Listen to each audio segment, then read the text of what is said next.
10 takonas that Yeshua made. And we asked the question, does it seem to be more than 10? In fact, Rabbi Yochanan Amoida argues, and he says the case of a tree, it overhangs to another property, and there's other person, and because it's getting some nourishment from the other property, doesn't mean the other person is a party to the tree, and you cannot say by Bekurim, the land that you gave me. And we said, no, that was a special takana. Everybody forgoes that, and they are meichel, and therefore the person is entitled to say that. And the Gemara concludes that it was an Amoida. In fact, these 10 takanas was not said in the Bryce, it was said by Rabbi Shimon Levi. And in fact, we say, Rav Gevia Midbei Kosel, 5 lines on the top of the page. Kulan the block, you want to pay based on Rav Gevia Midbei Kosel, Masla Behedja. Learns it openly. Rav Tanchum, Rav Brai is Amri Mishmuzok and Echad. Rav Tanchum and Rav Brai said the name of an old man. Umanoi, who is that? Rav Shimon Levi. Interesting, called Muzok and Echad. Asora to knowing Hisna Yeshua. Yeshua put down 10 different laws, and he argues that Rabbi Yochanan, who says there's 11th. Talking about different takanas, now we're going to move on the next period, which between after the Churban Bayis Rishon, going into the Bayis Sheni, and that is Ezra. We said that the Torah could have been given by Ezra. That's the chus that he had. Is Asora takanas tikkun Ezra. There were 10 takanas that Ezra put into place. Number 1, and we'll go through each one. Number 1 is shekoidin b'mincha b'Shabbos. We're going to explain each one in more detail, so I'll just quickly go through it at a moment. That Shabbos we should read the mincha, the Kriyas Torah of the next week. Number 1, and v'koidin b'sheni v'chamishi.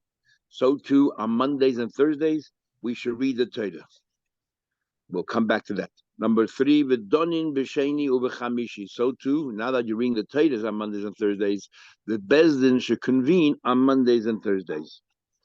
Number 4, mechaptin, and we're going to go explain each one later, so let's go through this is just the heads up. Mechapsin b'chamishi, you launder your clothes on Thursdays, b'Shabbos, the 5th day of the week. Next thing is v'oichlin shum be'erev Shabbos, one should eat garlic on erev Shabbos. Number 7, isha mashkemes, a woman should wake up early morning and bake. Isha and bake, and why? We'll see in the Gemara soon. Isha chageres b'sinah, she should put normally sinners an apron, but here Rashi seems to say like a chastity belt or like some undergarments that so it doesn't ever get exposed. So she should sneeze. Isha chayfefes v'tevelas, that a woman should go ahead and comb her hair before she goes to the mikveh. Talk more about that soon. We want the peddlers to go around town to sell the perfumes and makeup and so on. We'll see why. And the tikkun tefillah the bar carrying. He said that a Baal Keri has to go to mikveh. We'll explain that, all that soon. We'll go through each one individually. Let's go through now from the beginning. Why mishum yoshvei kronos? Why do you read mincha Shabbos? Because yoshvei kronos. Many Rishonim teach yoshvei kronos means ladies. People who have nothing to do, they hang around street corners. So therefore, on Shabbos, we want them to learn a little bit extra. But actually, learns Yeshua Kohanim are people who ran stores, and during the week they're so busy they wouldn't even come to shul on Monday and Thursday to hear Kriyas Torah. So therefore, on Shabbos we give an extra dose of Kriyas Torah. Based on this in halacha, we say that the Kriyas Torah, which has the least significance in the week, is Mincha and Shabbos. So even though it's a big machlekes, if you have no Sefer Torah in town, the only Sefer Torah you have is Apostle Sefer Torah.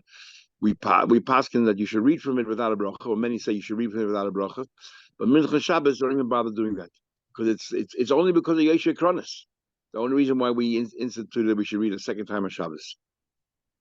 Big question that the Shem talk about is why don't we do the same thing on Yom Tov? So aren't we have Mincha and Yom Tov as well? We should read the Torah. And Achrein talk about it. So some say because on Yom Tov, we have is Chetzelish Hashem Chetzelachem, so therefore we don't put the Mincha in the afternoon because the afternoon is Lachem, is for you, that you should enjoy yourselves, and so therefore we don't really put that. Also, we had that they used to learn. The Achikala was on Shabbos, so they did learning anyway on Shabbos. There was no need to add Kriyas Torah for learning's sake. Okay, then the Gemara continues. It seems from here that Ezra is the one instituted you should read on Monday and Thursday. Ezra instituted for me. It's an old minig. The Tanya we learned by they traveled in the midbar 3 days and couldn't find water. Those people who dash in the Torah say, "Ein mayim el Torah." that the water is refers to Torah. We had the end of the first page. And then it says, "Hoy cold summer, everybody is thirsty, go drink water." And so what happened was, Kivin Shahochu Shloishes Yamim. They went 3 days, because that's impossible. They went 3 days in the midbar and they had no water. 3 days went without Torah. Nilu, they became foolish or lonely, whatever, or thirsty. The Nevi'im amongst them stood up. They ticked the lamb and they decided she ate koydin b'Torah. Now the Gemara says it Nevi'im shebeneim. Who we're referring to? It's in the midbar. This is prior to Matan Torah. Who were the Nevi'im beinehem prior to Matan Torah? Only Moshe. So the Rambam actually changes from Nevi'im shebeneim to Moshe Rabbeinu, but it says Nevi'im in plural. So the first are trying to work out who are these Nevi'im that were masakin it, and why doesn't the Gemara say Moshe, and why the Rambam Nafka says Moshe, and that hasn't really been resolved. Umafsikin be'echad b'Shabbos. That Israel set up the people. That's Judges, and that's after Matan Torah, and this is prior to Matan Torah. Umafsikin be'echad b'Shabbos. So what happened was Shabbos they read. This is what they instituted back then. So our question is going to be: Ezra initiated. It was already around before. Shabbos they read. Sunday they don't. Take a break. Koydem b'Sheni you read on Monday. Mafsikin. Shlishi Levi. They don't. Tuesday and Wednesday you have a break. The Koydem b'Chamishi you read on Thursday. Mafsikin. Erev Shabbos. Why? And we Shabbat Erev Friday don't read it. Kadesh Lei Gimel Yom Torah. 3 days without Torah. Why Monday and Thursday? You could have done it Shabbos, Sunday, and Wednesday, and then Shabbos. So Taisus and all the Rishonim bring over here that Moshe Rabbeinu, the third time he went to Shemayim, he went up on a Thursday, and according to the calculations, if we follow Seder Olam, that Sunday was the first of Sivan and Shabbos was the 6th day Sivan, and then in those days we didn't do Riyas Salavana. They did a calculation. As we know that in the Midbar they couldn't do Kiddush HaChodesh because they couldn't see the moon. There's clouds above them. Kiddush HaChodesh didn't really start. They went to Yisrael. Big machlekes Rishonim between Rabbeinu Chananel and the Rambam. According to Rabbeinu Chananel of Sadragon, the main mitzvah of Kiddush HaChodesh is not to see the new moon; is to work on calculations. The new moon is if you see it, okay, fine. But the main mitzvah is the calculations. And the Rambam holds no, he's a fakert. The main mitzvah is the Kiddush HaChodesh. But either way, if you follow in the midbar, they had no choice but to follow calculations. So, based on this calculation, it works out that the third Moshe Rabbeinu went up, he went up on Zion 7, or he went up and came down Yud Zion Tammuz, Shiros Tammuz, saw the thing, broke the luchas, went up again on the 18th day of Tammuz to appease Hashem. So this is the second lot of 40 days. Came down on the 29th above, went back up. Came down and went back up the following day, and which was a Chedesh, and he came down on Yom Kippur. So that's 40 days. So he went up. He went up the next day of Av. Was a Mala. He went up the next day of Av, and El was always a Chaser. 29 days in El, so 40 days in Kippur. And Hashem said, "Vayem Hashem Salachti Kiddurecha," which was a Monday. So Moshe Rabbeinu went up on Thursday, came back down on Monday, and that is why it's called an Eis Ratzin. That is why we then read the Torah on Mondays and Thursdays. That is why we have to have a fast day. It's Mondays and Thursdays. Bahab is Monday and Thursday. So one of the Achreinim asked, so then how come when you start a fast day or everything, we start Monday if you start on Thursday? He said the reason for that is a separate reason altogether. You're not allowed to declare, we had you're not allowed to declare a fast day on Erev Shabbos or Thursday, because then this Yakra Hasha'arim, the people who are selling food, suddenly see people buying extra meals. They think, something we don't. Maybe there's a hunger, famine. The prices will skyrocket. So we didn't want that because they're buying for Shabbos and Thursday night for a big meal because there's a need. So that's why they decided not to declare a fast day to begin. It's going to happen Monday, so maybe the end results is. But he went up for Thursday and started already then. They've already told him Salach Haluchas. The moment they've told him Salach Haluchas, we know already that things are going to go well. Okay, so that's so the question is, Monday and Thursday came from the Nevi'im Rishonim. What does Ezra do? Mikara tiknu chad gavra tlas of sukkah. The beginning, one person was called up 3 psukim. Why 3 psukim? For Kohen and Levi Yisrael. Inami tlasa gavra tlas of sukkah. 3 people, 3 psukim. Big machek Rishonim how to understand that. Some of the Rishonim learned 3 people. They read sachako 3 psukim. Each one read 1 pasuk. Others say no, 3 people. Each one read 3 psukim. So a total of 9. Keneged Kohen and Levi Yisrael. And 3 times 3 because each one should have a chazaka like 3. So you have 3 times 3. So ticket plus a gavra. He said, you need a minyan. So prior to Ezra, people didn't come into town to hear Kriyas HaTorah. I mean, 10 psukim.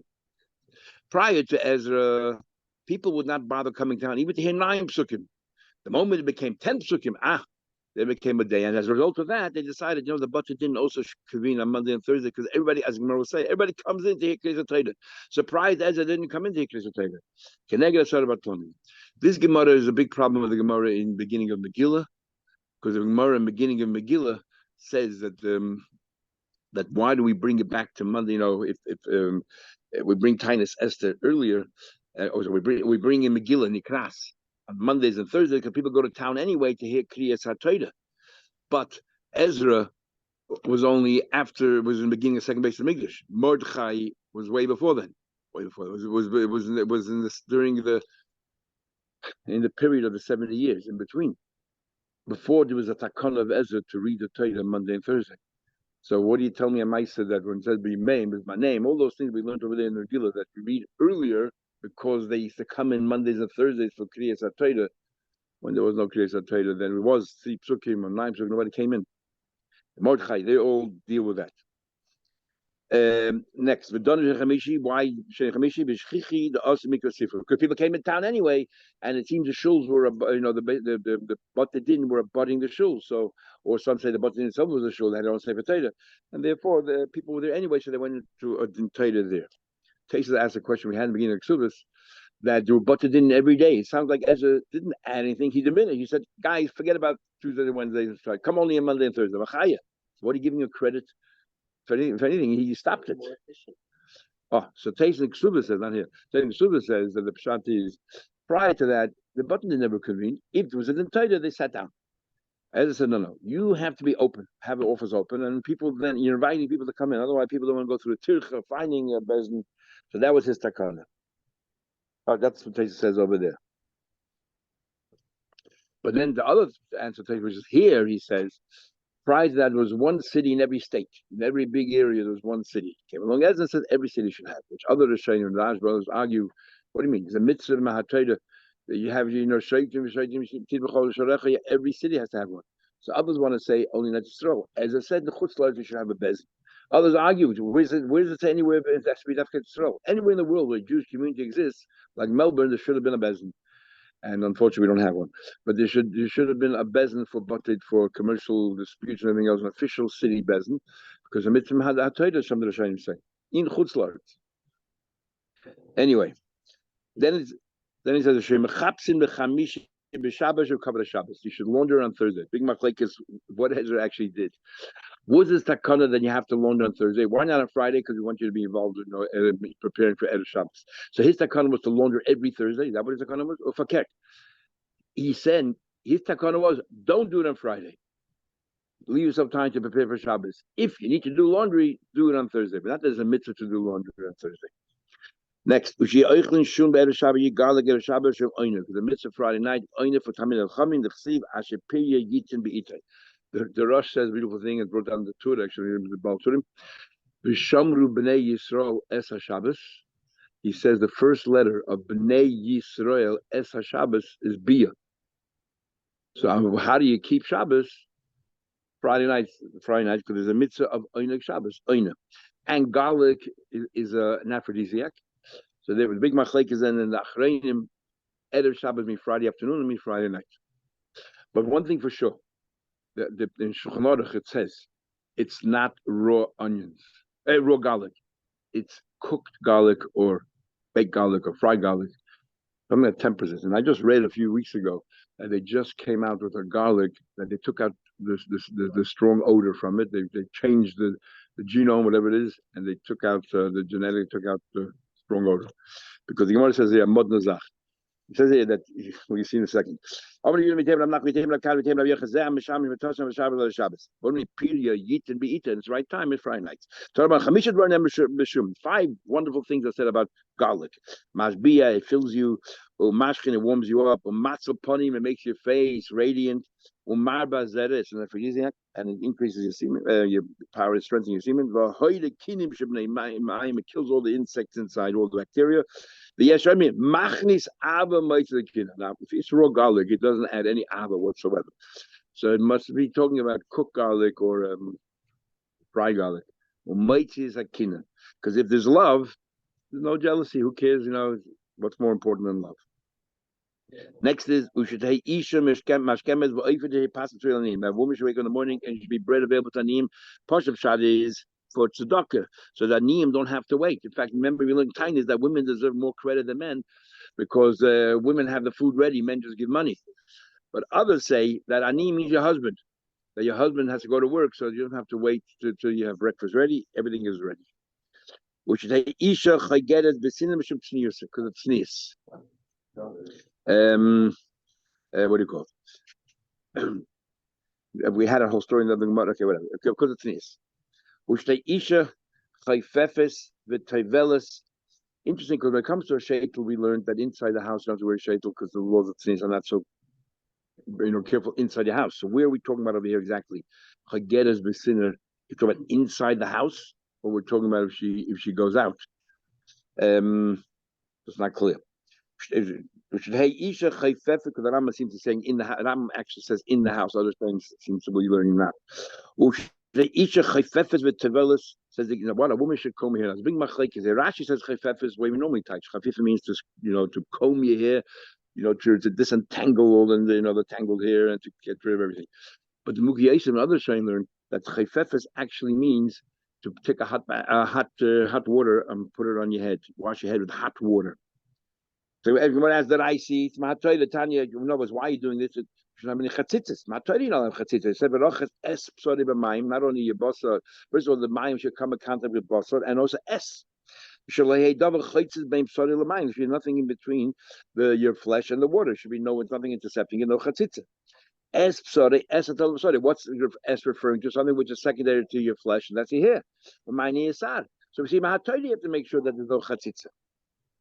So we had the other gemaras here. Depends if it's Reiv and Makpid or Reiv. The Mahatoid, it's only if it's Reiv and Makpid. Majority of your body has Chitza and your Makpid. But if it's Reiv and Makpid or Miyat or Makpid, is only with the Rabbanon or Geyser. And there's a machlekes there shiny when we say Reiv, means Reiv is the hair separate from the body, and we look at the Reiv of the hair, or we look at it in context of the entire body. So even if all your hair is a Chitza, but the rest of your body doesn't, then it's not a problem. As Tais always trying to point out, bathing and preparing is only a minute Yisrael, because all you have to really do is your hair, which is common. But Gemara said like this: the rice, Amri, the rice leyuna, you have to look into it. Maybe they're entangled. Inami mos or there's dirt in midday mishul chatzitza, kabor chatzitza. Well, so you take a chafif, and he came along with sakin chafif. See, Rashi clearly says chafif means to comb. In other places, we find the word by Nazir, we say lemisrik v'lichfeif. Now, it seems clear from there that it's not to comb your hair, it's something else. Maybe like the Shani would say, it means to wash your hair with hot water. Others say, no, when the Gemara spells out clearly the mystical, then obviously means that. But when it doesn't say that, then Chifa means to keep it clean, which is through combing your hair. Okay. Second Gemara further, we want to go out there and make sure that the women look, give them what they need, their perfume and makeup and all that kind of stuff. Why? We want women to look pretty for their husbands. And therefore, a city cannot stop these people from coming around. The tikkun tefillah ba'alekeri l'chayr d'raisu l'chayr is mahatoyda. T'chsivi ish kiseitzi meno shich v'zera v'rachab shara b'mayim. So you have to go to mikvah. No, the araisa mahatoyda l'trum v'kach. Mahatoyda, you have to only go to mikvah if you're going to eat trum or eat kachim. Also, who tikkun afil divatoyda? He came along and said no.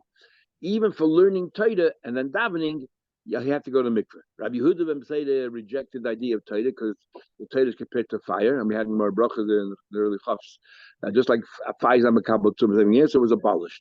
And then later on, also was abolished the tefillah as well, davening. There's Today, when we go to mikveh, is that l'shem the takana of Ezra, or is that Dam Tosefes Tara? In Shiloh's Atzuvas Mana Shemayim, written by one of the Bala Tosefos, he was asked exactly this question there about mikveh, going to mikveh for davening, and that letter is the only letter, if I remember correctly, that has a date on it, and the date on it is Yutes Kislev. And he says in Shemayim, it's a fascinating tshuva. He says in Shemayim there will be a Yom Tov one day on this day, and what's the whole tshuva about? Going to mikveh for davening. And it's clear what it's all about. What happened to Yutes Kislev You know, the Mr. Magi passed away and Alter Rebbe came out, and this is to do with going to the mikveh for davening. So it has to do with it's in of kedusha. Taisha already wants to know. We learning more Bay and other places that if the Sanhedrin puts in a takana, you cannot overturn it unless Godel Mimenu b'chachal minyan. You have to be greater. So how could Yehudim say to come along and overturn Ezra when Ezra could, was ready, was road to bring the Torah to us, like Moshe Rabbeinu, equal to Moshe Rabbeinu. So Taisha says either was never accepted, or Yehudim say to argue he believes Ezra never gave it that takana in the first place. And we had him as an Avodah Zarah. We learned Aflam Agov. They made a zeta called shemen, the oil of a goy should be usher, but because it was never in a spashit, it was never accepted. Therefore, it sort of fell through the cracks. And let's continue. Now the Gemara says, "Asora dvorim nem Yerushalayim." There were 10 things said in Yerushalayim. 10 dinim. Number 1, ain't a bayis cholaba. The din is if you sell a house in a walled city, you have a year to buy it back, and after that you forfeit it forevermore. But in Yerushalayim, not so. Now remember, we had a machlekes in Yuma whether Yerushalayim was divided between Yehuda and Binyamin, and then we talk about the Beis Hamikdash. Binyamin got most of the Beis Hamikdash. That's why it's called Yedid Hashem. Or Yerushalayim was never divided among the Shvatim. It belongs to Klal Yisrael. This brayse here holds that it belongs to Klal Yisrael. So therefore, because it belongs to Yisrael, as we'll see, ain't a bayis cholov. The ain't a egla roof of the Gemara again. We'll explain each one separately. You don't bring an egla roof if you found a body next to Yerushalayim. You don't bring an egla roof. Ve'ein nasi in a dachad doesn't become a dachad. We'll go through each one soon. Dachas, which is a city that the entire city, the majority of the city, worships Avodah Zarah. The special laws that you burn it, all the belongings down, and they commute their punishment to something else, different form of death. The aim of time of the house they don't become, they have leprosy. The aim might seem bazizim the you don't have these balconies, and you don't have these sticks sticking out. And Radvaz in the Tshuva, who lived in Yerushalayim for a while, lived in Egypt, wants to know how come this law about balconies doesn't exist today. That you shouldn't have any houses in Islam that have any porches. We'll talk about so. You don't do tips. You don't have big fiery furnaces. We'll soon see why not. You don't have any gardens, nice gardens, and orchards. Except rose patches, or according to Rashi, it's one particular garden that existed. That existed from the Vim and the Shainim. Again, we're not sure who these Nevim and the Shainim are in this case here. And the aim of gardening botanic we had before, you don't want to raise chickens because they bring this to they dig in the ground, they bring these pieces of shrotzim. The aim and it's kachim around. The aim of a mess. And from all the takanas, the only one that still exists today. We do not allow a mace to remain there overnight, pass away, you bury straight away. And we'll go through each one individually. A house after a year, generally in a walled city, after a year you don't buy it back, you lost it forever. But our town holds it only applies to if it's that your house, but this is Yerushalayim belongs to nobody. We don't bring in egla rufa. We already had another place. You don't rent houses in Yerushalayim because it's not yours to rent. And so on. You don't bring egla rufa. If you found it in the land that Hashem gave you, it's not your land. Tesh already asked how can egla rufa exist in Yerushalayim when the majority of people there, the influx of people are from who knows where they come from. So you look at the Raiv, and what's hard to understand here is because if you remember the Gemara in Yuma. I didn't say anybody talk about it, but the Gemara Yuma of Chav Beis there about these kohenim who had this race in the morning who can get to the top. And then one kohen was losing, he pulled out a knife, killed the other guy, and then the father of the kohen who was dying said, "Oi, who's going to bring the egla rufa here? The Azora or the kohen Azora of Yerushalayim? What egla rufa? There's no egla rufa in Yerushalayim. The Eina Nasi Yerdachas. There's no, does not become Yerdachas. It says Orecho. It says in the pasuk that if you hear in one of your cities, well, there's no your city. Shleim is Chalku. Shleim is Chalku Shvatim. The only time of the game is no leprosy. It says the land that you inherited. Shleim is Chalku Shvatim. The Eimatim is why shouldn't you have these balconies and these poles sticking out? And they oil had tumah. There's a tumah underneath of the balcony once, and another guy walks by, a special coin. We also don't want they shouldn't bump their heads, or you make it the streets narrower because of these things, and the golem will be uncomfortable, and we have to make them life as easy as possible. We don't have the garbage tips because you'll find over there Talmidei Kishrotzim hanging around. These big furnaces because it generates smoke and it will blacken the walls of Yerushalayim. We want Yerushalayim to look nice, yet no gardens. Why not gardens? Doesn't garden beautiful?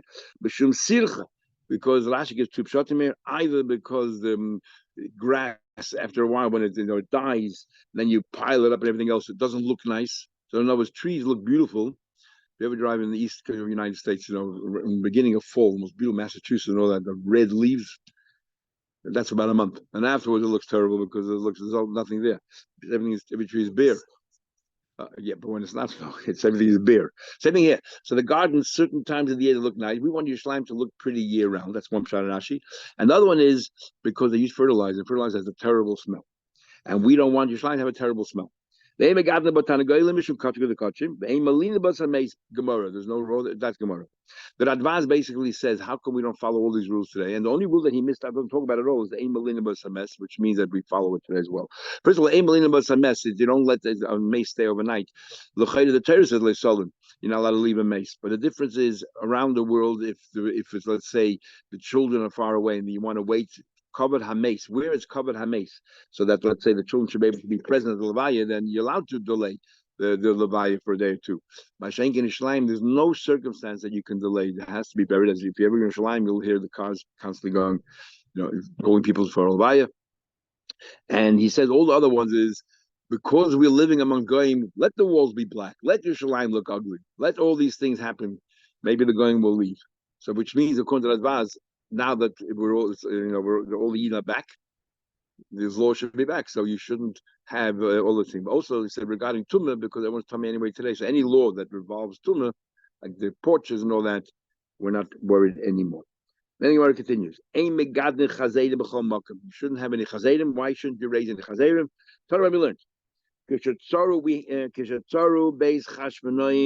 When there was a now we have the same Gemara in the end of Saita, but there the names are reversed. So I'm not sure which is the right version of the history.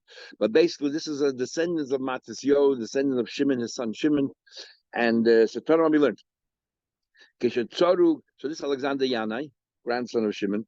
And then when he died, his wife took over, and she was a very strong woman. And then she had two sons, and she favored one of the sons. And the other son said, what do you mean? I should be the one who's in charge. So there was a big fight. And one of them was inside Yerushalayim, one of them was outside. Whichever one was outside decided to make peace with one of them, with their own, so that he can attack his brother. Without realizing, he invited them in, and unfortunately the rest is history. And it says that the Churban Bayis Sheni happened as a result of this particular incident, even though it happened many years before. Like Tais himself wonders what's going on here. This happened many years later, the Churban Bayis is many years later, but this is the beginning of that history. So what happened with Kisar? They were fighting. Hurkinus was inside the walls of Yerushalayim, and Aristobulus was outside. Every single day they dropped a box of coins, and the people outside would sell them. They needed the money. I guess they did it. From here, by the way, there's a big there's a machlek. Is if when we say kabbanas, they used to monitor for 4 days. Is that only lechatchila or even b'diavad? Because here it seems they gave money and they got a covenant and they brought it up straight away. But l'chayda is hard to understand, and based on this, the whole big machlek is hard to understand because they really don't have much of a choice. I mean, what do you want from them? It's not only b'diavad. This is shas atchat. There's one old man. He knew the Greek language. He turned around to them and he said, Kozman, Sha'asukim ba'avoida. He said, as long as you, as in Beis Hamikdash, that they're doing the kabbanas, ain't nimsarim b'yetchem. You'll never ever succeed. L'machar, tomorrow, shil shladin b'kupa, the helem chazin. And so what they did was they gave him a chazan in his place. When the chazan came up halfway, stuck its claws into the wall. When his daz and the soul was shaking. Arba meis parsa, meis parsa. Takes a number of times. It's like a loshen guzma. Entire Yisrael trembled. But at that moment they said, curse of the person who raised the chazerim, which should be anywhere. And big machlekes are showing him, why do you need a curse when we have a din? You're not allowed to deal with Talmudic animals.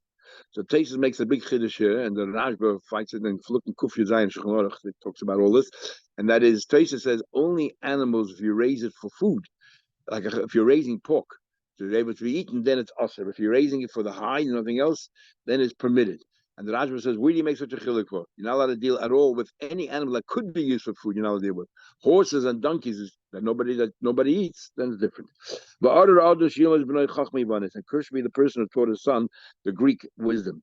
And now normally we'd say it means philosophy and all that. But here we're talking about even the language, because if you don't read enough, you don't know the language, then you can't read the books. At that moment we learned usually the oimer has to be brought right next to the shalayim or next to, because he wants to be fresh and moist and everything else. But here they had no choice, because these people on the outside of the wall went and destroyed all the fields around, so that the base of Mikdash should not have kabbanas, access to kabbanas or anything that they require.